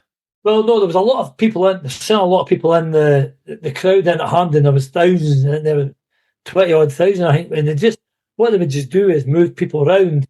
And the same at Kilmarnock, they would just film an area and maybe move the supporters around, and then if you shoot, so in club bits, it was clever how they did it. But there was still quite a lot of people there. Because punters just want to get on the film, didn't they? And I think the one thing I was asked to do was, because they tried the American actor who was in Titanic, can't remember his name, he was in Titanic anyway, and he came over and they had a goalkeeper as well that was going to be. So this guy came over, the actor, and he was meant to score the winning goal in the semi-final. And he came over and he trained in it, I think at Hibs or something, but he was horrendous apparently, right?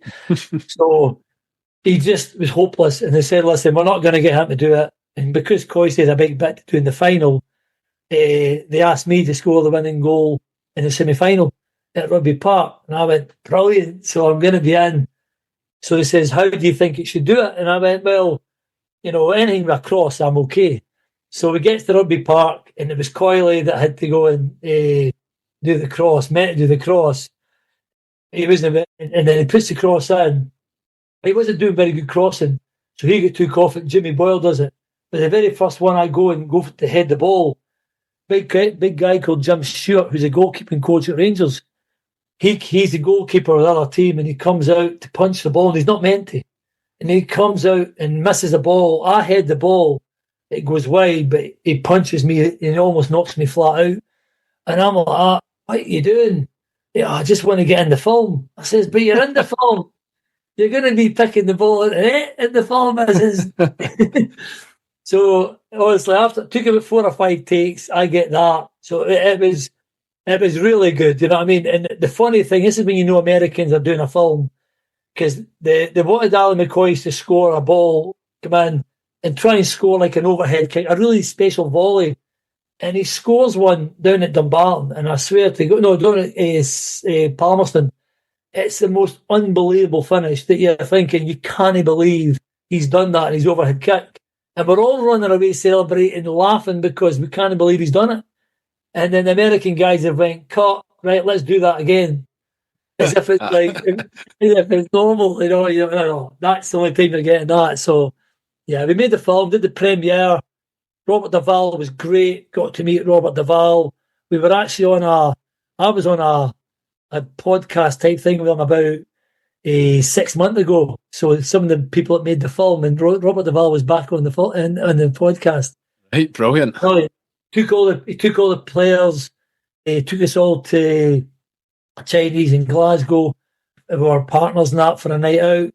Took us all up to St Andrews for a dinner up there as well. He was just the best. Brilliant. He's a hero, isn't he? He's just going. But it was great fun, brilliant fun. The magic of Hollywood, eh? So that season, going back to the football stuff, your last appearance for Dunfermline was on the 14th of November 1999 against Livingston. You then go on loan to Kilmarnock. So what was happening at that time? Did you know you were leaving the club, or were you looking to leave the club? Yeah, I knew as soon as Jimmy Cold was brilliant from that point of view. He basically came in, pulled me in before training, his first training session. He says, I'm going to get you to take a warm-up, big man. No, I thought, that's right, no worries. He says, but listen, just so you know, I've looked at the books, and obviously I want to bring my own players in. Your salary is going to help with that. He says, so I've nothing against you, but I want to bring in some other strikers and other players. So get your agent to go and try and get you a club. But there's no hard feelings as long as you're here. You'll be part of the club and part of the squad and that. But I'm just giving you the heads up, which I thought was really good of him. He says he wanted to bring pace into the team, as Crawford obviously was wanting to get in. I don't think Craig Brewster was the pace one. I'm taking it was definitely. I think Stevie came in that January when you left, yeah. So he just said that, and then that's when I got into my agent, and I had the choice of 2 clubs to go on loan to. and it was Hearts and Killie. And so I arranged to go and speak to Jim Jeffries in Kilmarnock on the same day. And I went down, after I seen Jim, he basically says, don't go, and you don't have to go down and see Bobby. And I went, listen, I'm a man, my word, I'll go down. But at the time, Hearts were bringing in, they were trying to sign Lee McCulloch for £1 million. And it was just in the back of my mind, am I going to play? Just a wee bit in my mind. And I went down to see Bobby. If you ever met Bobby Williamson, big man, you're going to come here, you're going to play up front with Alan McCoy. That's my selling point. Used to play up front, you know what I mean? And we'll have guys wide and we'll get the balls into you and that. But you'll play here. Are you going to play at Hearts? And that's the only thing he said to me. I thought, well, I don't know, but I've just been told I am. But that's right, they've got £1 million by then. So I ended up going there anyway. I was done for a month loan, but then that month loan was in the agreement that they would agree a signing on fee. It just gave me a month to basically to sort out the deal. So the clubs had to commit to that signing. So I signed for Killie, but and I'm not saying I regret it because Killie was good with guys like McCoy and Durant and Big Marshall and that were brilliant lads. All the lads that were there were great. I didn't get treated well by the directors there because shortly after that they had whatever it was, the reason they had to get rid of players to get to balance the books, and then they wanted me out. So that was after like 3 months. So if in hindsight, come on, it's Hearts would have been better, bigger club without a doubt. Yeah. I think it's obvious. I just thought going there, I was going to play more. So I do have that wee regret. Love my time there because guys like McCoy and that were brilliant with me and kept my head in a good place because I was struggling to see how I wasn't getting a game when I've just signed for a 2.5 year contract. But leaving Dunfermline was never I would never have left. I only left there because I didn't see me ever leaving. I just left there because I was pretty much asked to. Yeah, the new management team, things were changing again, weren't they? But just on reflection, your time at Dunfermline, 140 appearances, 14 subs and 62 goals. So is there any games or goals that still stand out in your memory?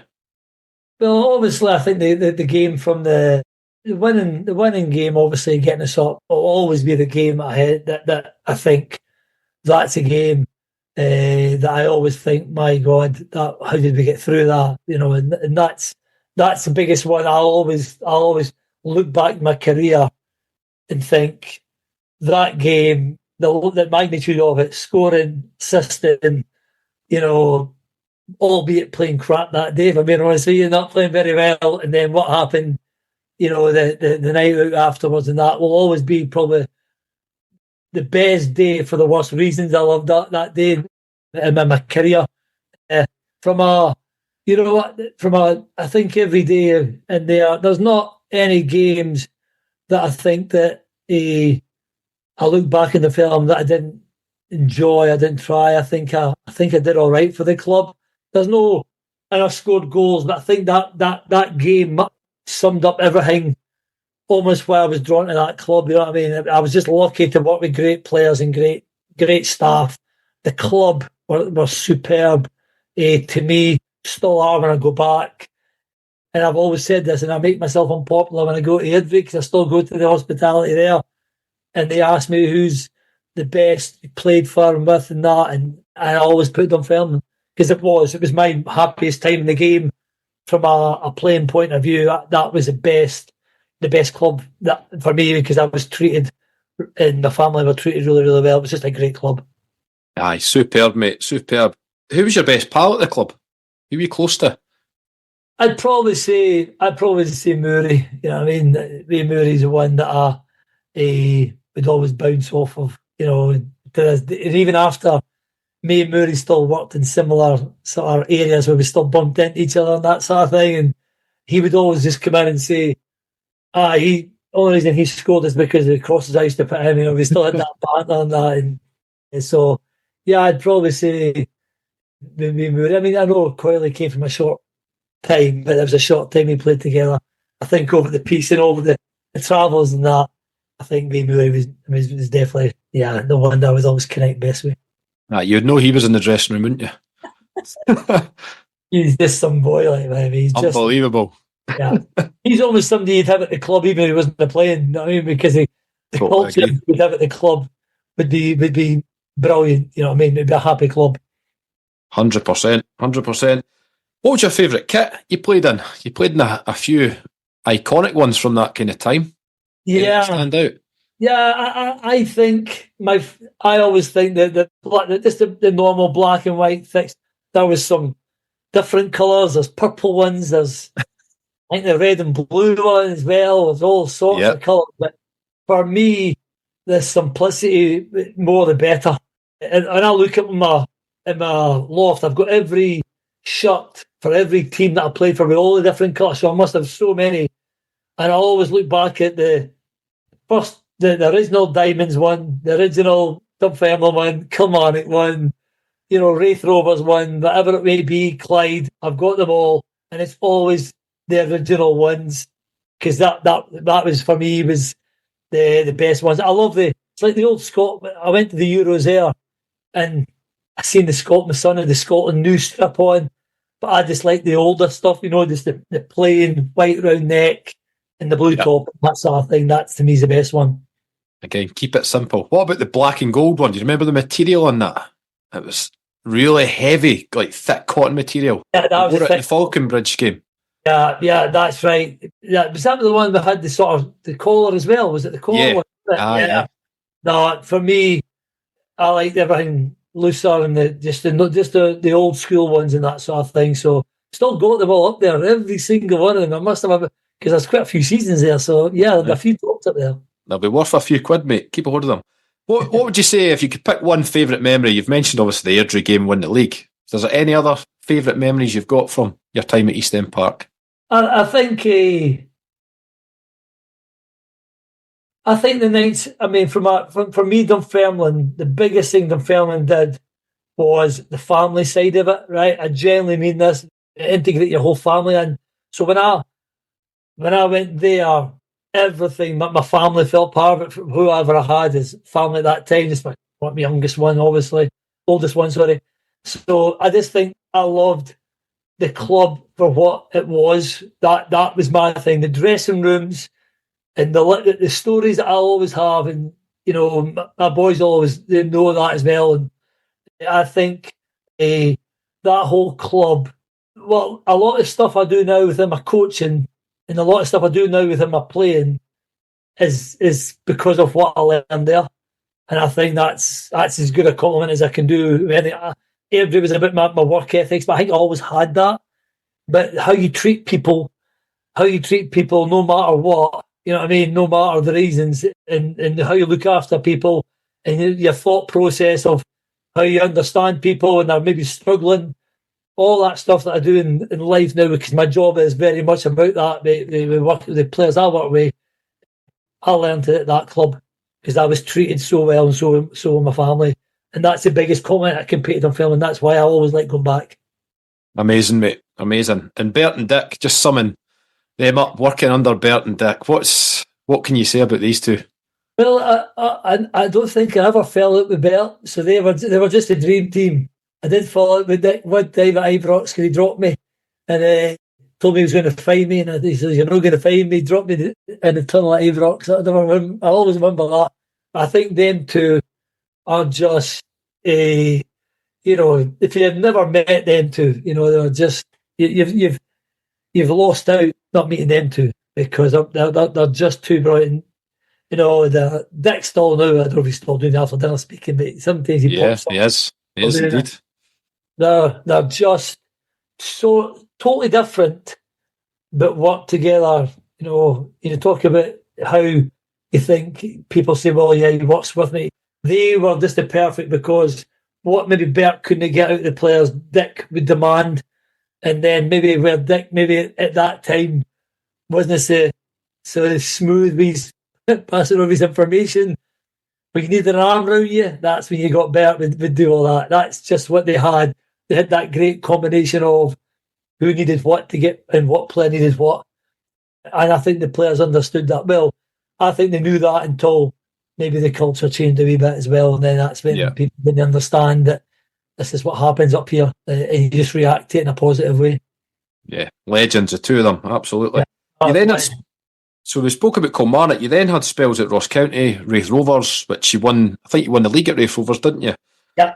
And then a season I wanted to ask you about was Clyde, 2003-04. Only a point off promotion to the Premier League. Yeah, so close. It was just ridiculous. I think any other season would have won that league. I think everybody never spoke about, nobody spoke about Inverness, but we knew they were there because they kept winning. And I think what defined us that year was, because we had a really, really good season. We should have won the league. I think we were the best team, but we just dropped stupid points in the third last and second last game when we played Inverness, and we were drawing, which was enough. And then the game before that against Ayr United, who weren't the United of now, they were quite a poor side in that time, and we should have easily have beat them with loads of chances, myself included. And between dropping the draw, which a minute to go, David Bingham scores the penalty that basically put Inverness up. And the game before that, when we missed all sorts of chances, which we could have won 3 or 4-0, and we drew 2 each. That was a sore one. Of all the ones where whether I've had the relegations or definitely promotions that we've lost, that was the one that's the one season that I had. Oh my God, why did we not win that league? And that would have been a good one, because that would have been, and I think when Inverness went up, I think they then had 3, 4, 5 seasons up, 10 seasons. Yeah, I don't know. You're right, yeah. This shows you, yeah. So close. For a club like Clyde as well, and you consider they've not really achieved anything since that, eh? Well, you know what? Unbelievable achievement. And I still hear about him and that, and he's done great in his career, but Billy Reid was my coach. And Billy Reid, Badger was just such a brilliant player, first and foremost. What a player he was in his day. And then his training sessions were probably the best training sessions I've ever had. You know what I mean? As a player, his sessions were the best training sessions ever, because he just loved football, and he just came up. And I'm not surprised he was at Chelsea, but he was like assistant to Potter. He's probably got a chance of being the assistant manager at England if they do go there. But he's, Clyde, Kernahan was a manager, and probably a wee bit, he was obviously a really good player, but he was a bit more like I would say he was a bit more like Dick, as in like he would be very vocal and noisy and demand, and then where Billy Reid would just sit there and just be really methodical in his feedback, and he was class, yeah. So great coach, yeah. Brilliant. And then 2004 to 2008, you could probably do a podcast just on this, the Gretna experience. I'll keep it short. So that was when I thought I was on my way down to sign for Morton, and then I got a phone call from my agent, still an agent that time, to say, reroute, if you want, you can go down because Gretna wants to talk to you. Because I'd played for Clyde against Gretna in a Scottish Cup and scored a couple of goals and did well. And Rowan Alexander was wanting to speak to me. So I went down, and the whole story of that is straightforward down there, because it was when new Gretna had portal cabins. And basically I went down to meet Rowan. My agent wasn't there, and I ended up talking to Brooks Milson, who was obviously the owner of the club. God rest him, lovely man. And I ended up sitting down with Brooks for a spell, and we got to chat because it was his club, obviously. And then by the time we'd finished chatting, he was just like saying to Rowan in a nice way, make sure we get this man at this club. Because he just spoke about what's your outlook in football. You're an older player. What do you think? What does good look like at a football club? And that sort of thing. We want to go through the leagues. And I just spoke about some of the things where I'd had at Dunfermline, which we spoke about. Good people. You need good players, obviously, helps. But you need good people that come here for the right reason. So I'll come here, irrespective of whatever you pay me, you'll get what you get. You'll get effort at very least. And that was a club that went through that probably had everything. It had players that came for probably the right reasons, maybe players that didn't come for the right reasons as well. But what a story, and they got there. And then obviously as soon as they got through the first couple of divisions, Brooks spoke to me and said, listen, I think we're creating a role for you in the coaching side of it now, because we're bringing younger players in. Now, I was okay. I did my badges anyway, so I was okay. I was And the club, I think, needed that time. Coaching staff, more people, the way they were developing the academy side of it. So that's what got me into my route into that side of it. So he was great. The most amazing person I've ever met in my life. Brooks Melson, such a kind person. Just wanted everything good for everybody. There may be other people out there that disagree with that because of the way the club finished. But my experience of him was he just wanted people and their families to be happy. And he wanted the club because nobody could understand why you would put the amounts of money into a club that is obviously so small in a small community. You know, of course, and they ended up getting to the SPL, got to a cup final, didn't they, against Hearts? Just an unbelievable 4 or 5 years there under Brooke Milson. Yeah, and typical of the man, he didn't want to, in the cup final, gave me the job, and I didn't want to do it because I'm like everybody else. I wanted to be with the punters or with the players that weren't playing because I was a staff member. But Brooks asked me and my wife Liz to go and take the role of going with the chairman and his wife that day because they for all they were lovely people, they weren't football people, and they wanted somebody to go in there and be able to speak to the people that ran Hearts at the time, which is who was it again? The Romanovs, was it not? Romanovs, that's it. Yeah. So I sort of watched that final through a wee bit goggle eyes because we sort of had straight vodka with him in the hospitality because that's where we were drinking. It was an experience. I'd have rather been out with the punters, but we were in the very nice hospitality at Hampden that day. But yeah, I think there was no surprises where it ended. But the Premier League just came too quick for that club. It needed another couple of years, even in the Championship or Division 1 at that time, to develop the club. It was going too fast. Plus, you couldn't play at radio, could you? You had to play at Fir Park, which would have been a nightmare. Park, yeah, so that financially as well added, and all the other things that came with that from a playing point of view. So don't get me wrong, I think the last day of the season going up is a memory that even in my career, and I'm not playing that day, so God knows what it was like for guys like James Grady and that scored the goal. And I remember looking round and saying to Brooks, what have we done? I don't know if it's a good thing or a bad thing because the way the club was going wasn't ready for the Premier League. But they had their year in the Premier League, and then obviously, unfortunately, the club, you know what happened. Well, we all know what's happened to the club now. Yeah. Aye, sad stuff. You started your coaching there. Did you always want to be a coach? Was that your plan?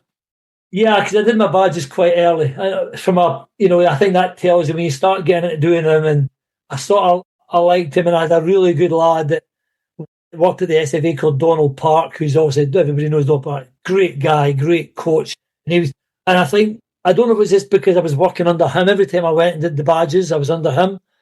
I just loved the way he coached. And he was like a big reason I got into coaching because I liked what he did. I loved the way people spoke about him. His training sessions when he used to do them at the SFA were brilliant. The best sessions ever. His enthusiasm. So a lot of that I've took from him, if I'm being brutally honest with you. But I love my coach. Yeah, I got into that very early. Got that job at Gretna. Then did some stuff with the SFA from a coach education. So I can do the tutoring as well. I love doing that as well. And then, just got into some club academy football. So, got into that and then find myself now at my current role now, which I've landed, which I feel really lucky with, yeah. Tell the listeners what you're up to nowadays, Andy. Yeah, I work with English FA, so I'm down there. I work with it's called, what people say disability, it's para football, and we know it's para. It's the Paralympics, so all the sports are called para now. So I work there with the national teams there, so they've got blind and cerebral palsy, deaf and that, but I love it. I've been doing it since the Scottish FA. I did it since about 2009.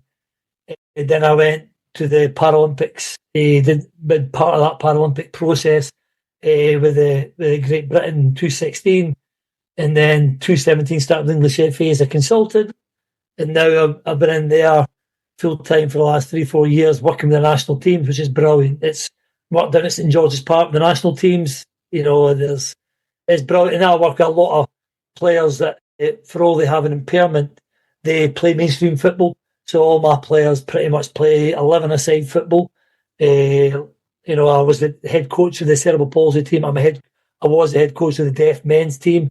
So if you think of them as players, it's just communication that's different. They're all physically, very good players and play at a good level. So that's the teams that I work closely with. But I also sort of work across the different impairments as well. Getting to know them, getting to understand them, it's fascinating. It's brilliant, as people will see with the Paralympics coming up in the next couple of days. So that's a big thing for that we are heavily involved in. Superb, mate. Great work. And St George's Park's a wee bit different for Petrivi, eh? You know what? The first 2-3 times I went down there, and I sent a picture of my sons about the training pitches and that sort of thing, because they're ridiculously good, and one or two of them's got a couple of wee stands and that round about them. And I sent down there, and I think my proudest moment, without a doubt, is when I met Prince Charles. You know what I mean? So amazing. I mean, yeah. Or King Charles now, isn't it? Prince William, sorry. Oh, was it Prince William? Nice. Prince William, sorry. I met Prince William. So I met him at St George's because he's one of the... He's a patron or something, eh? Patron, yeah. So you'll see him at a lot of Wembley events and that sort of thing. FA Cup finals. So he was down there, because it was 10 years, I think it was about a year and a half ago. It was 10 years. It was of St George's. So he came on the day, wanted to watch a training session. So he watched my session taking some deaf players, which was brilliant for him, and sat and spoke with them for a good 10, 15 minutes. It was great. So I says, I remember getting that picture and saying to my lads, I says, well, I've done okay. You're in St George's Park, an amazing training complex with a future king, Prince William. It was brilliant, yeah. See for yourself, Andy, as a coach, how have you adapted to, obviously coaching deaf players is a totally different ballgame to coaching, obviously, not deaf players. So how did you adapt to that? Did you find it easy, or? Yeah, purely because I've got there's signers with me.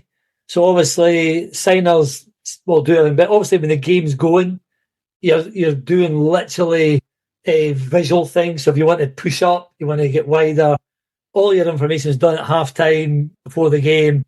If there's a water break, I mean, we went to what I'd say about the deaf, I was at the Deaf World Cup last year there, and we were in Malaysia. And if you were to walk into the stadium, and we weren't playing, but if you were to walk into the stadium and watch the Ukraine-Iran game, I swear to God, you'd have thought you were watching league football.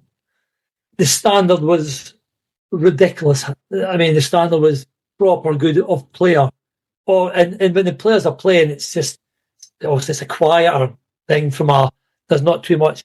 It can be chaotic in the side from some of the deaf coaches, because they are communicating their way, that we do it in a more different way. And most part of the training side of it is information is demonstrations, going in and stopping things and showing things.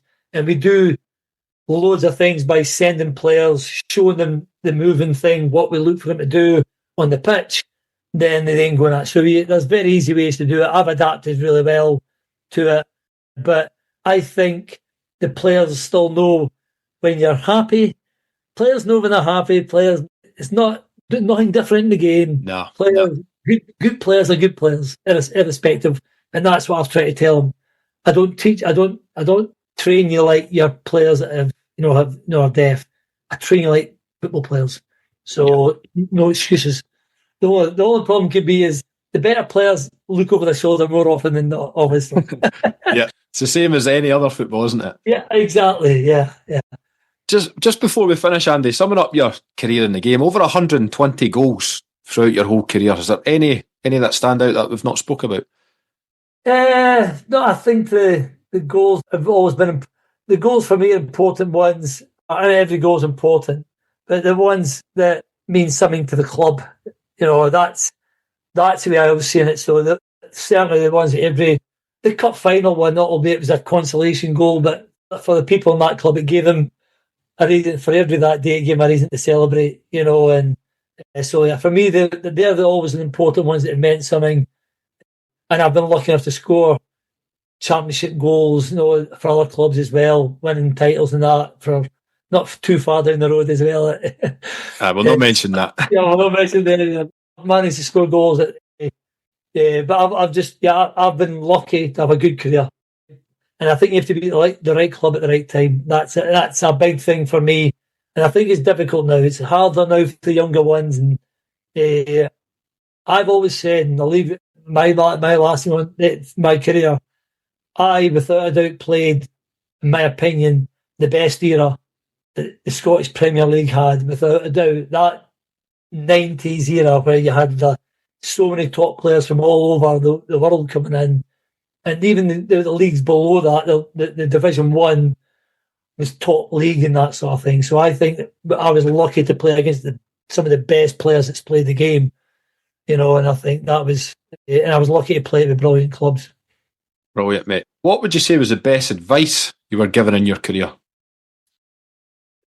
See, there's some of the old ones that say that training is, I always think training, train is the way you want to play, but I know players don't do that now. And coaching probably does not allow you to do that now because there's so many non-contact sessions in the modern day game. So I just think you've got to have belief in yourself, because I was not back. I've come in the back door, so I'm not. I'm your perfect example of, don't worry if you don't get it at 16. Because I didn't get it till I was 19. 19 was going to Canada, and then 21 before I turned pro. I got let go by clubs. I was doubted by people. But know the good people. Listen to the people that mean the most important. That could be coaches. Because I think there's a lot of coaches that, not a lot, there's some coaches that if I'd listened to them, I would have stopped playing. Because they told me to stop playing. Pretty much. And try to stop me playing. And there's people where, as long as if you're honest with yourself, and don't believe, just make sure you concentrate on being good at what you're good at. Make your brilliant, I always say, the brilliant basics. So make what you've got as a talent, make it brilliant. You don't need to be two-footed, I don't think. You don't need to have that, it's not that. You just have to have a couple of things. You don't need to be quick. Because, so people say, if you had pace, I never had pace. So use your contribute whatever your attributes are really good at. Make sure you make them brilliant, because I think that can go a long way. And listen to the people that count when taking advice. That's what I did. That's what I absolutely Great did. advice, Andy. Superb. Last question, mate. What does Dunfermline Athletic mean to Andy Smith? Simply, I'm fortunate and very, very lucky to have played for the club. It means it was the best club that best time I had in my career, my whole career, was at Dunfermline Football Club. That wraps it up. So everything that I probably gained after that was done because that was what set my career, I think, because before it was a great club, but I struggled there to get anything. Dunfermline started and made my career, and it was the best. For me, it's the best club I ever played for. That's the best club. I don't like to say the best supporters, because all the clubs I went to were good to me, supporters, but great supporters, because I'd be disrespectful to other supporters that came and see me, unfortunately paid money to see me play. But I think I loved my time at the club, and it was the best of my career. So that's, they are the best club I ever played for. Yeah. Top man, Andy. And thanks for your service to the club. As a supporter from that era, you were one of my heroes, so it's been brilliant catching up with you. Yeah, I've loved it. I can't believe I've been on for as long as we've been. I know, 2 hours, mate.